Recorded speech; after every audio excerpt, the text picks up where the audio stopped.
Hi, this is Deval Patrick, former governor of Massachusetts, and I've got a podcast. We call it Being American. In each episode, we talk about the major challenges that people and families and communities all over the country are facing that need real solutions, and how a better understanding of our shared values and objectives can help us bridge the kinds of differences that keep us from those solutions.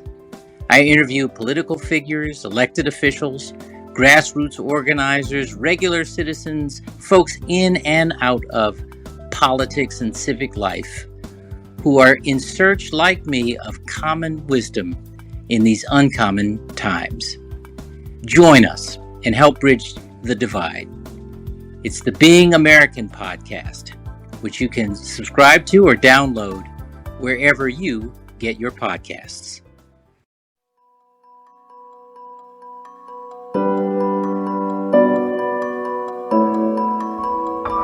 Welcome to For All, a podcast by ACLU of Mississippi, focused on the people and projects that promote civil liberties and rights in our state. We're offering lessons and stories on how to advocate for all Mississippians. I'm Candace Coleman, the Communications Director at ACLU of Mississippi. Let's start this off with one word: abortion.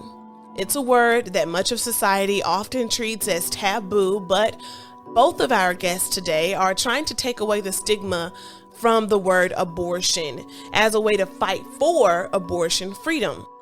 And why are we at this particular issue in our weekly discussion on civil rights and liberties? It's because abortion access is facing the greatest threat in generations. The latest extreme abortion bans to come out of Mississippi and Texas are both being heard by the Supreme Court on December 1st for the Mississippi ban at 15 weeks and November 1st for the Texas ban at 6 weeks. The Mississippi ban will be addressed in the case Dobbs versus Jackson Women's Health, and it directly challenges Roe v. Wade, which is the 1973 case that established abortion rights in the United States. Listen, the red flags are waving high in the sky right now, and right now is the time to be talking about why abortion access is so crucial. Our first guest is Mississippi native Amanda Furdge. In this conversation, she showed up as an advocate, a mother, a woman who has had an abortion, an aunt, just so many things. But most importantly, she explains the need for more open dialogue on abortion as an option. Amanda, what inspired you to take up the fight for abortion rights? I didn't wake up one morning and say, hey, I'm going to be an advocate for that. I didn't do that. I just lived the events that make you qualify, to check some of these boxes off of your personality traits, right? So I never said like, man, I need to get up and say people can have abortions. I never intentionally picked any part of this. Just the parts that I have, I'm just intentional about seeing them through. When you ask, like, are you activist? Are you art? Like, what are you? It's really just, I'm just me.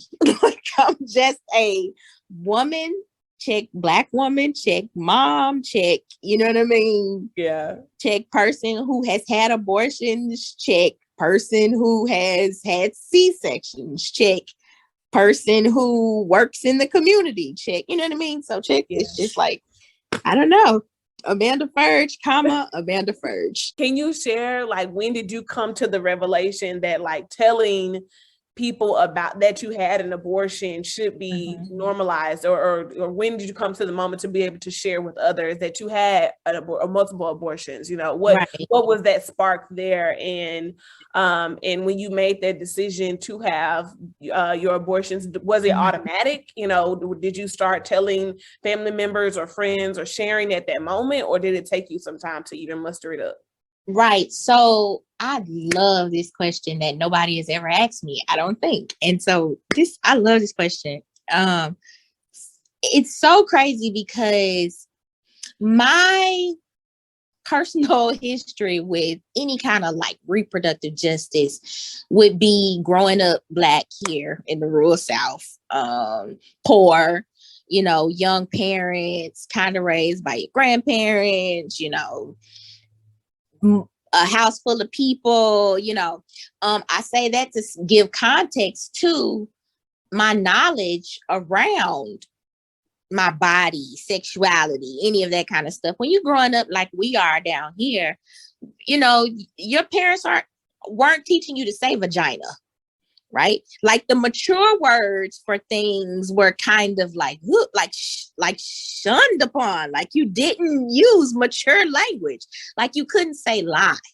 Why can't we say lie?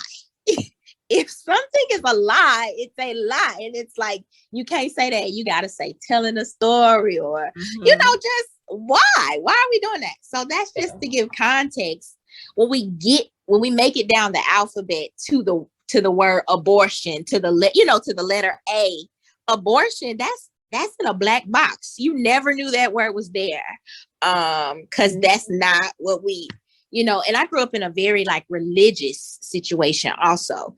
And so we didn't even say like pregnancy. It's just this knowing. This is something you don't do unless you get married. You have kids when you get married. You know what I mean? It was just these types of knowings in Black culture and community, especially in Black church, that you just didn't get to the heart of real issues. So that being said, I was also very sheltered because you only know what you know when you know it, right? So I didn't make it to the terminology abortion until I was out of high school. I had moved to Chicago. So I'm 20 something now, just now having this conversation about an abortion. And that came from the partner that I was with at the time. When he helped me realize I was pregnant, because I didn't even know I was pregnant. Wow. But he was older. He was more mature. He's from the city. He's from Chicago. Like, you know, in the South, we just grow up differently. So things for him that are just like, why you don't know that? For me, it's like, we don't even say vagina. Like, you know what I'm saying? I'm doing my research and I'm realizing like, okay, this is science. This is medical. This seems safe. This seems like a safe option. This seems like, why have I never had this conversation before now with all the women in my life, with my mom, with my sisters? You know what I mean? Like, right.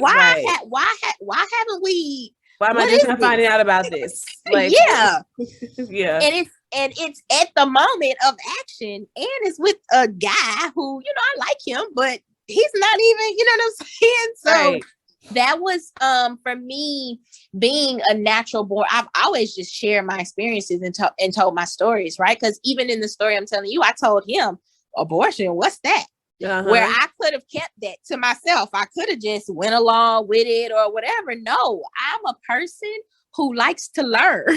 Right. I'm a person who likes to get information, because when I get that information, I always feel like somebody else needs this information and they are probably too ashamed to ask, right? I'm not ashamed. Let me go ahead and inform myself enough that I can inform other people, right? So I've always been, I'm going to tell people what happened to me.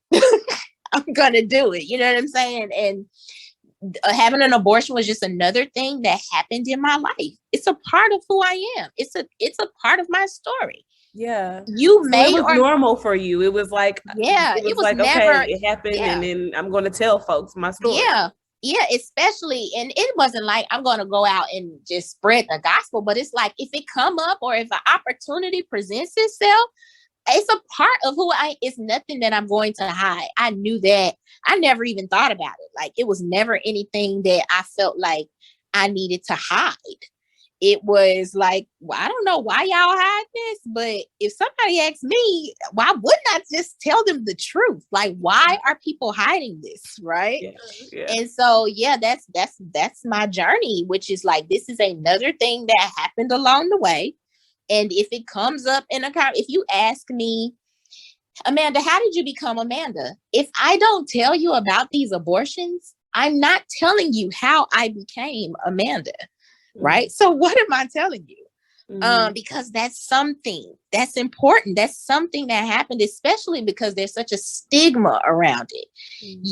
This person who wants to get to know me, needs to know what kind of stigmas affect me, my degrees of separation from certain things. If we're going to have relationship, if we want to have conversation, right?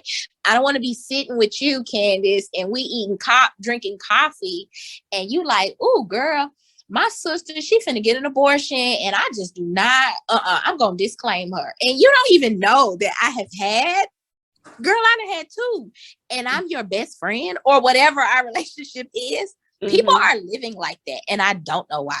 Not just about abortion, about so many things, and I don't know why.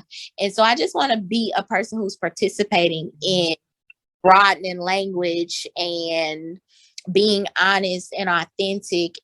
When I talk with my niece, I talk to her about abortion, Plan B, condoms, pull out whatever. I talk to her with the full spectrum, because that's what people need. People need all of the information so they can make an informed decision. And people need to respect people's right to make an informed decision based upon everything that's available, right? What do you think your life would have been like had you not had those emotions?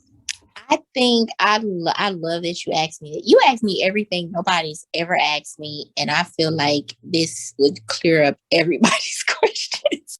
Once I knew that an abortion was available to me, and once I knew that I had a right to have one, without knowing the laws, without knowing any of those things, I knew that that was going to be the path that I was going to take. And that was going to be the action. That was going to be the end result of whatever, you know what I mean? And I'm so grateful for where I was. I know that God orchestrates our life. Like, I'm so grateful for where I was in my life. I was living in Chicago on my own, fully self-sustained. I could take care of myself. I had my own place. I had my own community. I didn't have to call anybody and ask permission for anything. I didn't need anything. As long as this service was available for me and I could access it, I have no reason to be accountable to anybody but myself about this thing, right? Now I can share, but I don't need to. I don't need to ask my mom for a random amount of money. So now for the rest of her life, she's wondering, was that for an abortion? You know, I don't need to tell my sister. Like, I don't need to do any of that. I could just do this thing. So I'm so grateful for that, you know, having that moment in my life, because now with my knowing, and now with a later experience where I was unable to get an abortion, I know what's important to have in those moments when you need to make a decision like that. And you need to have peace of mind, right? You need to make this decision for yourself. You need to be able to be in a mental space where you are not thinking of anything but yourself. This is you and your life and your body. You shouldn't have to be thinking about what other people might say. You shouldn't have to be thinking about who's going to know this about me. You shouldn't have to be thinking about how am I going to pay for this. Whenever I tell my story, I make sure I share that part, right? Because that's like the information that I want to leave. Like, that's what I want you to leave knowing when you think about women and abortions and who's having them and why. And all of those things, the only thing you should be thinking about is how that woman needs that space for herself.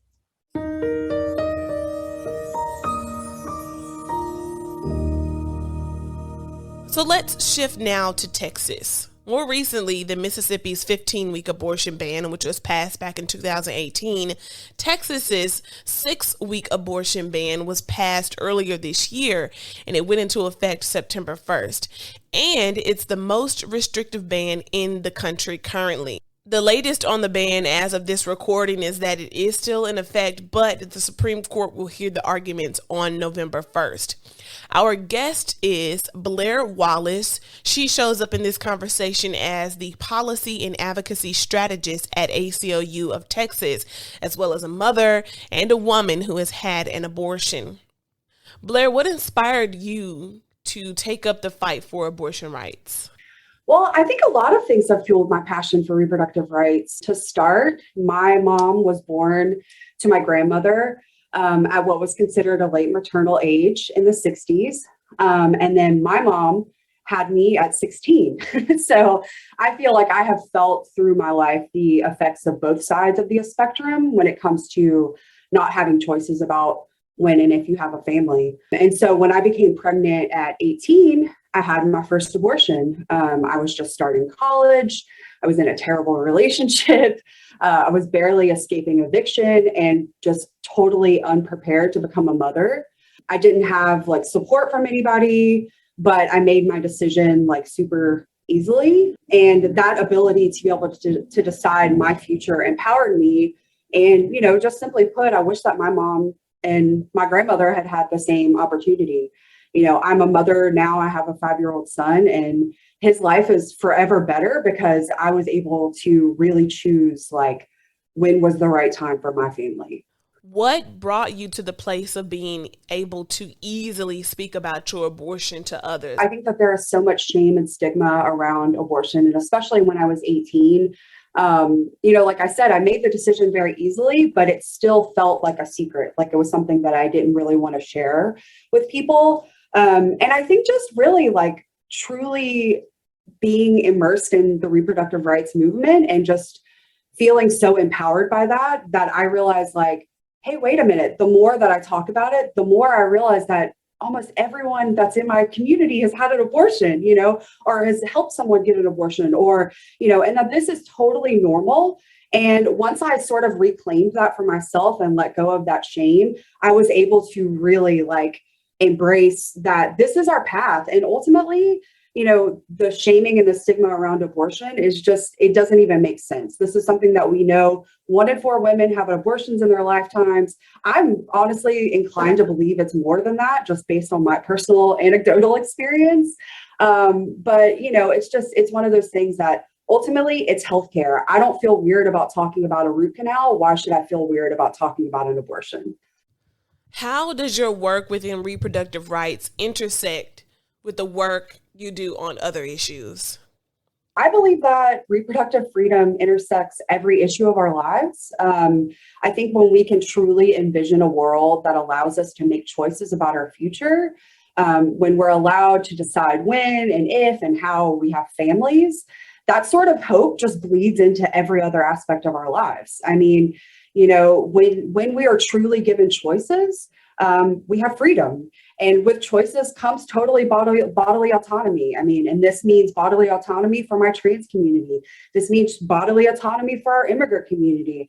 I really do believe that people, when they have choices, they make good choices, right? And so, this bleeds over into really just everything. I also, we do our reproductive rights work under a reproductive justice framework. And, I say like reproductive justice is everything. I mean, it is truly all encompassing. It's the issues affecting the reproductive lives of marginalized women, including contraception, including safe housing, including, childcare or domestic violence assistance. I mean, it is everything. So let's talk about Senate Bill 8. You said that there were 71 anti-abortion bills filed in the Texas legislature this year. What was your reaction to Senate Bill 8, the 6-week abortion ban, when it was moving through? I was not surprised. I could go back into a whole timeline of restrictions, but I will just go to 2019. In 2019, SB 22 was passed. With this bill, the line, "This chapter may not be constructed to restrict a municipality or county from prohibiting abortion." So what that means is it gave local municipalities the authority to, through city charters, ban abortion at the local level. And so what we have seen in reaction to this is a statewide movement that has banned abortion at local levels. Now, largely, these are very rural Texas towns that are very small in population, and they don't have abortion clinics. These are symbolic, totally in nature. They are entirely meant to cause chaos and to scare people into not knowing what is going on. But what has also happened is it has allowed them to test different mechanisms for skirting Roe. And that's exactly how we got SB 8. So through all of these local abortion bans, we get Lubbock. Lubbock is the first town where they put it to a vote, right? City council said, nope, we're not going to touch this. And so they put it to a vote. And in a May election, they passed what is called the quote unquote sanctuary city for the unborn. We don't like to use that language because it is false and co-opting of our immigrant rights community. However, what the Lubbock law did is it was the first time that this mechanism that is used in SB 8 is used. And so when we go back to sue Lubbock, because this is unconstitutional, it's the same thing that we're hearing right now. You don't have grounds to sue because, hey, this isn't Lubbock enforcing this law. These are the people. And so what this did is it just gave them a lot of little tests to figure out what stuck to the wall. We've already sued the first 7 towns that passed it. The ACLU of Texas filed a lawsuit. And what did they do? They just went and changed the ordinance just to barely get out of our lawsuit, right? And so, they have. So how did they change the ordinance? What did they change in it to get out of the lawsuit? So the way that, so caveat, I'm not a lawyer, so my understanding of this is like very basic. But luckily I have a team of folks that are smarter than me in this regard that can help. But what it is the way that they sued was that the way that the ordinance was written is it claimed that our partner organization, so for example, Lilith Fund, a local Texas abortion fund, they claimed that they were criminal organizations. And the grounds on which we sued was saying that you can't call a legitimate organization a criminal. And so what they did is they went back and they just changed that language. So it kept the ordinance, in place. I mean, again, it's symbolic. It's a silly ordinance to begin with, but right. They were just learning how to get better at writing these ordinances. And that's how we get SB 8 and why it's so tricky, why it is just absolutely so tricky. And yeah. So we go through, so that's kind of the start of SB 8. It survives through the legislative session. The other bills end up dying. And then here comes it being implemented in September. September 1 is when it was actually implemented. So from September 1 to now, what has happened with SB 8 and how are people feeling that in the community? Yeah, I mean, we have a really strong coalition of abortion rights organizations, health providers, abortion funds, and we coordinate our work really closely. And so, although I don't work directly with patients or clients, I'm hearing, stories from my friends and from our partners that, they're calling me crying because they're constantly having to tell people that they can't help, or they're having, people are screaming on the phone, they're helpless. I think that when politicians pass these laws, they don't understand the real impact and the real terror that people have to face because of this. Luckily, our partner organizations at the abortion funds are working night and day to get folks out of the state, to just get them care however they can. But ultimately, we know that's not accessible for everybody, right? Sure, we can get people funding to go out of state, but with that comes taking off work or the need for childcare, or in really extreme situations. What if you have a partner who is violent and you don't want them to know you're having an abortion? You can't just peace out for 3 days, right? And so, this isn't a solution for everybody, but we're just trying to help people in the best way that we know how, getting people their information. We have Know Your Rights information about accessing abortion, spreading the word about needabortion.org, which is a great website that will keep you up to date with the laws as they're changing, and also resources outside of Texas for how to access safe care. And I want to say also, this doesn't just stop with reproductive rights. This is now, if this mechanism is allowed to be upheld, where the state can skirt constitutional law by saying, oh, we're not enforcing it, it's the people, they're going to come for trans rights. They're going to come for every fundamental right that you have. And, no, everything is on the chopping block. That's the way it feels. I don't want to sound like an alarmist, but, this is truly like they are coming for all of our rights. What has been the biggest challenge for advocates and organizers in Texas when it comes to talking about the impact of Senate Bill 8? The biggest hurdle is just really getting people to understand that for a lot of folks in Texas, even before SB 8, abortion was already a right in name only, right? We have folks in our border community that already had to, we have huge deserts of care in Texas because of the steady chipping away that Texas politicians have done at our rights. I mean, we've had to close. I feel like it made nationwide news whenever we had the filibuster in Texas in 2013. But through that came most of our clinics had to close. I'm from the South. I know y'all are from Mississippi. I'm from Louisiana. And I mean, even the same in Louisiana, there's only 2 clinics, I think still, or I guess 3 clinics in Louisiana that are still open. I mean, if you think about the amount of clinics that are even open between Houston and where you are, I bet it's not very many, and I think just, having people understand that this has not started with SB 8. This has been an ongoing issue. And for a lot of folks, SB 8 doesn't even necessarily change anything. And that is horrifying. Not only do we need SB 8 to be repealed, we need protection from this sort of thing passing to begin with. People need access. What is the point of having abortion as a right if you don't have access to abortion care? So how do we show up for each other? That's the question we will try to answer each episode. Blair had a good answer to this. We know that people that are anti-abortion say the word abortion 4 times as much as, quote, pro-choice people. In fact, I don't even use that phrase anymore because it's pro-abortion. I am pro-abortion because there is nothing wrong with abortion. Simple as that. It is healthcare, full stop. And I think being unapologetic and out loud about that is going to change our generation and the generations after us, their opinion about it.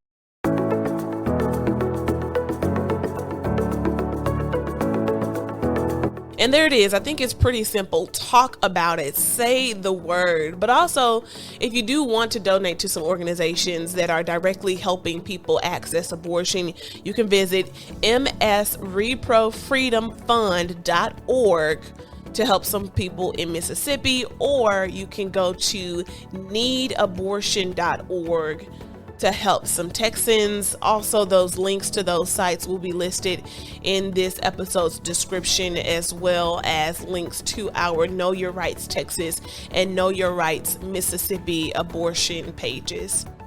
Thanks again to Amanda and Blair for joining me on For All the podcast. I appreciate your energies during our discussions, your openness. It is definitely something that I feel like is going to make an impact, and hopefully you'll inspire somebody who has also had an abortion to speak up about it after this episode. Find us on Twitter and Instagram at ACLU_MS and on Facebook at ACLU of Mississippi. All right, now go advocate for something.